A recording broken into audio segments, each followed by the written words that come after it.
대형 SUV 차량이고요. 우리나라에서는 팰리세이드, 기아차에는 모하비 이런 차량들과 국내에서 경쟁을 하게 됩니다.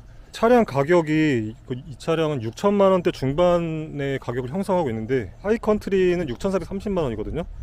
여기 이제 취득세도 이제 배기량이 높기 때문에 취득세 일반을 보면 400만원 정도가 되는데, 그렇게 되면 6,800만원 정도의 가격을 형성하게 돼서 그 7천만원에 접근하는 차량인데, 이 차량은 현대 팰리세이드 같은 경우에는 최근에 이제 달에 이제 부명형이 출시가 됐는데, 팰리세이드는 올해 이제 뉴욕 오토쇼에서 첫 선을 보였던 거고요. 팰리세이드 보면은 세 번째 등급인 캘리그래피 보면은 5,219만원이거든요. 여기에 취득세가 이제 330만원 정도가 되고, 그렇게 됐을 때 5,500만원 정도의 가격을 형성하게 되는데, 그런 가격을 보여주고 있습니다. 이쪽 하단부는 이제 플라스틱 소재를 써서 이제 오프로드 느낌을 주려고 한 게 보여지고, 그리고 이 휘라치 같은 경우에는 바디 컬러와 동일한 색상으로 이런 식으로 마감 처리한 것을 볼 수가 있습니다. 플라스틱 소재 쓰지 않았고, 하단부는 그냥 크롬으로 처리했고, 이쪽은 이제 플라스틱 소재를 쓰지는 않았습니다.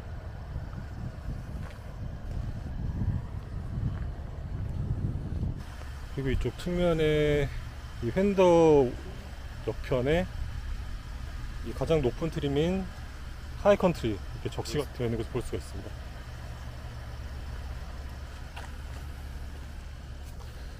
대형 SUV 차량이기 때문에 측면에 섰을 때 차량의 크기를 이제 측면에서 확인을 할 수가 있고요. 그 휘라치 부분이 넉넉한 휘라치를 보게 됐을 때, 이 차량이 오프로드도 달릴 수 있겠구나 라는 것을 볼 수가 있고요. 뒤쪽이 3열 부분, SUV에서 3열 부분 쪽이 넓게 뒤로 이렇게 빠진 것을 보게 됐을 때, 이 차량이 7인 차량이겠구나 라는 것을 직감을 할 수가 있고요. 이렇게 봤을 때 이 차체 크기, 느껴지는 이 차체 크기보다는 실제 운전을 해봤을 때는 어떤 무게감이나 그런 것들은 잘 느껴지지 않고, 매끄러운 그런 주행감, 그렇게 무겁지 않은, 대형 SUV답지 않게 그리 무겁지 않은 차량 운행 느낌을 느낄 수가 있습니다. 브레이킹을 가할 때도 차량이 그렇게 무겁지 않네 라는 생각이 들게 되면서 여성 운전자도 쉽게 운행을 해갈 수 있는 그런 차량이라는 것을 느낄 수가 있습니다. 이게 전면보다는 이 후면이 이 리어램프 때문에, 리어램프가 좀 식상한 그런 디자인을 좀 살려주는 것을 볼 수가 있습니다. 리어램프에서 이게 입체감을 느낄 수가 있고요. 여기 지금 블랙과 빨간색 색깔의 색상을 쓰면서 조금 입체감을 주고 3D 형태의 리어램프 디자인 형태를 보여주고 있습니다. 이제 비상등을 켜보면, 비상등이 이쪽에 있는데 센스 있게 잘 이쪽에 송풍구 밑에 이렇게 자리를 잡아놨고요. 문 열리면 이런 식으로 이렇게 표시가 되고, 이쪽에 비상등을 켜보면은 이렇게 미국차 특징처럼 붉은색으로 이런 식으로 다 좋아하지는 않고요. 시인성이 없기 때문에 어쨌든 이런 식으로 나타나게 되고, 전면은 주황색으로 뜨고 있습니다. 그리고 이 후드 부분도 이런 라인들 보면은 매끄러움을 볼 수가 있는 그런 후드 라인들을 볼 수가 있고요. 야간 헤드램프하고 테일램프 보여드리겠습니다.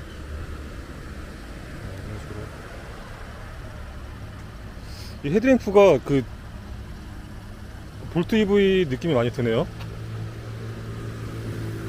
그리고 밑에 이게 다 주간주행등이고요. 지금 위아래가, 그리고 주간주행등이 위아래로 두 개가 있는데,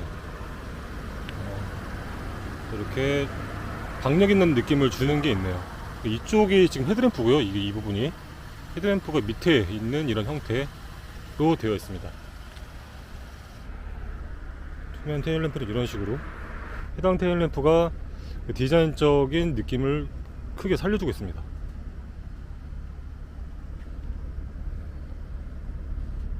이런 식으로 되어 있고요. 면발광 형식으로 이렇게 되어 있는 거고, 이런 거는 비상등 한번 켜보면은 이런 식으로 점등이 됩니다. LED 적극적으로 사용을 하고 있고요. 보면은 붉은색으로 점등이 돼서 잘 알아볼 수가 없습니다. 이 부분은 미국 차들은 공통적인 단점이기 때문에. 선바이저는 키면은 이게 갑자기 처음 은은하게 켜지는 형태로 되어 있습니다. 매우 고급스럽고요. 이거 뺄 수는 있는데 이게 늘리는 거는 따로 이렇게 여기서 따로 뭐가 빠지는 게 또 있는 게 아니라 그냥 여기서 이렇게 늘어나는 왔다 갔다 하는 형태로 되어 있네요. 이렇게 스티어링 휠은 포스포크 형태로 이렇게 되어 있고요. 그리고 여기 암레스트나 이런 부분이 좀 높은 편입니다. 지금 제가 시트를 가장 낮춘 상태인데, 이쪽 디자인은 이런 식으로 가죽을 이어 붙인 듯한 형태로 이런 식으로 만들어 놨는데, 팔꿈치가 이쪽 부분에 이렇게 닿거든요. 여기 만지면 뭐가 튀어 올라와 있어요. 이 부분이 걸리적거리고 조금 불편한 점이 있습니다. 그래서 굳이 이렇게 디자인적인 부분을 위해서 이렇게 한 건데 오히려 이게 방해가 되고 있는 게 있어요. 다행스러운 거는 이제 여름이 거의 다가오는데 통풍 시트 마련이 되어 있습니다. 열선 있고 통풍. 설정 보면은 이쪽이 운전자 보조 장치 보이고요. 차량거리 조절 누르면은 연비 경량 해가지고 이렇게 나타나고 있고요. 그래프가 점점 떨어지고 있네요. 현재는 연비가 너무 지금 제가 그렇게 과속까지는 안 했는데 연비가 상당히 지금 아직은 수치가 잘 나오지 않고 있는데, 오일 온도라는 게 보이고요. 오프로드 차량이기 때문에 그에 걸맞는 게 보입니다. 이제 차량 그런 기울 각도 볼 수가 있고요. 속도, 디지털 속도 표시, 이런 것들이 이렇게 이쪽 설정에서 볼 수가 있습니다. 디스플레이 크기는 혓바닥만한 정도의 크기를 가지고 있습니다. 오디오는 뭐 이렇게 잘 울려주는 그런 느낌은 있고 그렇긴 한데 좀 답답한 느낌이 없지 않아 있고요. 그리고 좀 박력이 있기 때문에 남성적인 느낌이 강한 그런 오디오라고 생각이 됩니다. 이렇게 열면 이게 공간 하나 있고요. 이게 미끄러지지 않게 고무 조절 잘 되어 있고 이게 분리가 되고요. 그리고 빼면은 매우 광활한 공간이 이렇게 마련이 되어 있습니다. 앰프 이쪽에 이렇게 있고, 목이 둘 수 있는 공간이 이렇게 있는데 이렇게 그냥 플라스틱 소재로 좀 미끄러지게 되어 있긴 하고요. 뒷좌석에는 열선 3단계 이렇게 마련이 되어 있고 조작을 하게 되고요. 풍량, 온도,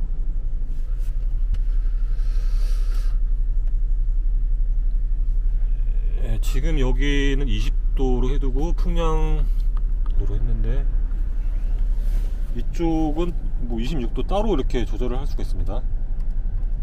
1열과 2열이 따로, 풍량도 다르게 할 수 있고요. 2, 3열이 같이 되는 것 같습니다. 1열하고 2, 3열 따로, 온도랑 풍량 따로 이렇게 설정을 할 수가 있습니다. 오토도 있고요.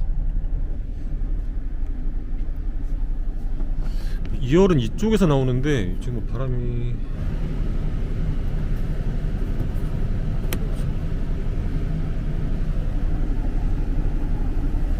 3열은 이쪽에 있는데, 룸램프 보면은 이게 딱 소리가 이렇게 들리지 않게 이런 식으로 되고요. 2열 가보면 2열도 동일하게 이런 식으로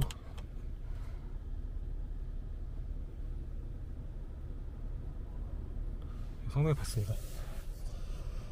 3열도 동일하게 이렇게 되어 있고요. 상당히 밝습니다. 2열에서는 시트를 가장 낮췄는데 발공간 뭐 남아 돌고요. 한 단계 허리를 눕히면 기본 상태에서는 아무래도 3열에 있는 사람을 위한다고 기본으로 하면 살짝 불편한 감이 있는데, 한 단 눕히면 장거리 때 그냥 휴식을 취하면서 갈 수 있는 그런 각도가 나오게 됩니다. 3열에 앉을 수는 있는데 아무래도 어린이가 앉는 게 발공간 뭐 충분하고, 근데 무릎이 좀, 제가 키가 180이고 그런데 많이 찡깁니다. 성인이 앉기에는 조금 어렵다는 생각이 들고요. 헤드룸은 많이 파놨는데 그래도 머리가 이 뒤편에 조금 닿기는 한데 파놓은 부분에는 손가락 하나 여유있게 들어갈 정도가 됩니다. 충전 단자 한 개 있고 수납 공간, 이게 컵홀더 이런 식으로 되어 있고요. 이쪽도 마찬가지고. 이게 허리가 이렇게 보면은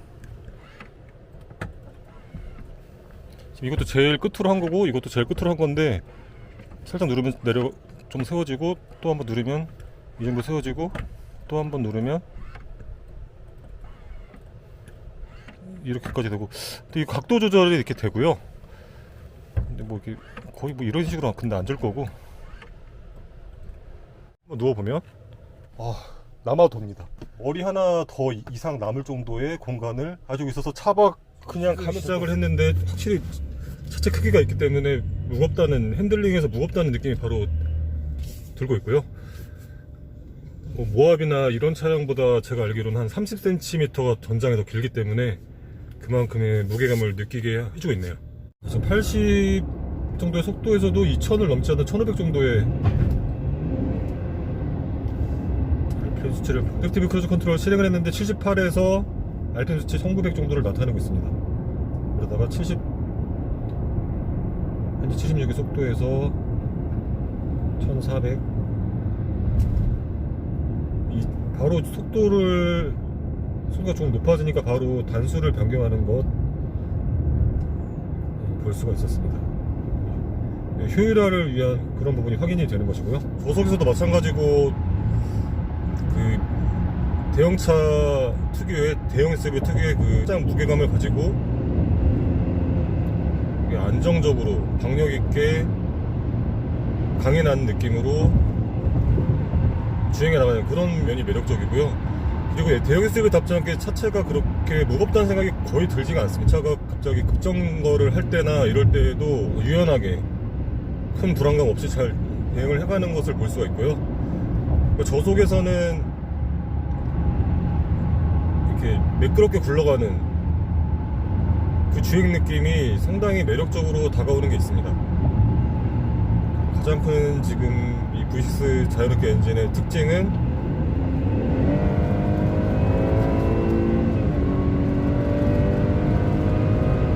이런 호쾌함이겠고요.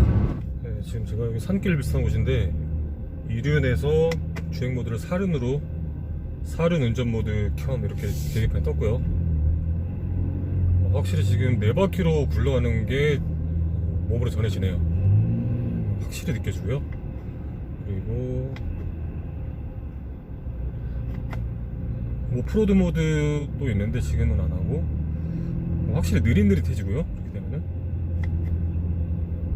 그리고 견인 수속 모드가 있는데 이제 이거는 이제 여행 갈 때 해당 모드 뒤에 이제 짐차 연결시키고 나서 해당 모델을 키는 것이겠고요. 이륜으로 하다 보면 뒤축이 이게 헛바퀴가 도는 그런 상황들이 몇 번 있었거든요. 사륜으로 가게 되면 그런 일은 발생하지 않겠죠. 보통 야간에는 이렇게 룸미러가 어둡기 때문에 앞차 운전하는 자신의 모습이 안 보일 거라고 생각을 할 수도 있는데 디지털 룸미러를 켜게 되면은 화질이 너무 선명해서 뒤에 탑승자의 얼굴도 너무 자세히 보일 정도고 번호판은 당연히 잘 보이고. 오픈 트림인데 이런 저속 상황에서는 이 어댑티브 크루즈 컨트롤 설정이 안 되는 거 보니까 지금 되네요? 지금 되네요. 저속 상황에서 제가 설정이 안 된다 이 얘기를 하려고 했었는데 설정이 되네요. 상황거리는 3단계까지 되어 있고 밑에 노란색으로 숫자로 표시가 되고요. 제일 낮은 속도는 25네요. 앞차가 가까이 있을 때는 운전자 보조 관련된 정보를 쓰게 하면은 선택하면 이렇게 보여지고 평소에는 여기 잡차가 가까이에 있을 때는 이렇게 초록색으로 차 표시가 뜨게 됩니다. 지금 정차 상황인데 정차 및 재출발 이런 식으로 지원되고 있습니다. 정차 상황에서 여기 지금 계기판 표시 이 어댑티브 크루즈 컨트롤 관련된 표시가 회색으로 이렇게 정차 상황에서 현대기아차로 기억하는데 회색으로 이렇게 변경이 되는 변화가 나타나는데 저는 그런 그래픽적 변화는 없고요. 어쨌든 정차 및 재출발이 지원이 되고 있습니다. 이 차량에는 전자식 파킹 브레이크가 적용이 되어 있고요. 그래서 정차 및 재출발 잘 지원이 되고 있네요. 안전 기능들이 들어가면 보험료도 낮아지잖아요. 그만큼 나 자신만이 뭐 안전하고 편한 게 아니라 많은 차량들이 해당 기능이 들어가게 되면은 그만큼 안전 면에서도 사고 면에서도 사고를 줄여주고 그 강도도 더 낮춰주기 때문에 이거 중요한 기능 상황인데, 이거 뭐 캐딜락에도 있는 그런 기능이고 다 공유를 하고 있습니다. 320도 어라운드 뷰 여기 보이고요. 화질 뭐 선명함 뭐 의존하실 필요 없고요. 영상상에서는 조금 어두운 건데 실제로는 더 밝습니다. 제가 영상 잘 담으려고 좀 어둡게 해서 그런 거고요. 이런 식으로 차선 핸들 그런 조향 상황도 그 각도도 이렇게 표시가 되고 있고요. 위험하다 싶을 때는 노란색으로 뜨고 더 위험해진다 싶을 때는 붉은색으로 이런 식으로 뜨게 됩니다.